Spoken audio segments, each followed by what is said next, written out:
বন্ধুকে ফোন দিয়ে বলতে হবে না বন্ধু গেমে আসবি, গেমে ঢুকবো, একা একা খেলতে ভালো লাগতেছে না। কেউ হয়তো আর বলবে না বন্ধু আজ ব্লু জোনে নামবো, অনেক লুট করবো। আর হয়তো বন্ধুর কাছে আবদার করে কখনোই বলা হবে না বন্ধু কাছে একটাও গ্লুয়াল নাই রে, দে না একটা গ্লুয়াল।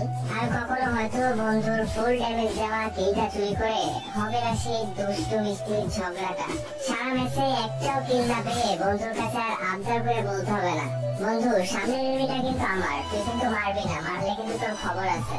র্যাঙ্ক ম্যাচে অনেকগুলা কিল পেয়ে সেটার স্ক্রিনশট নিয়ে আর বন্ধুর কাছে শেয়ার করা হবে না। আর বলা হবে না বন্ধু দেখ না আজ অনেকগুলা কিল করছি। এনিমির সাথে ফাইট করতে করতে ডাউন হয়ে যাওয়ার পর বন্ধুকে আর বলা হবে না বন্ধু কভারে আছে, রিভাইভটা দিয়ে যা। আর কখনোই হয়তো দেওয়া হবে না বন্ধুর সাথে খেলতে খেলতে ভুয়া হয়ে যাওয়ার পর সেই মুচকি হাসিটা। এগুলা কিছুদিন পর ফ্রি ফায়ার প্লেয়ারদের কাছে শুধু স্মৃতি হয়ে যাবে। আর কখনোই হয়তো বন্ধুকে ফোন দিয়ে বল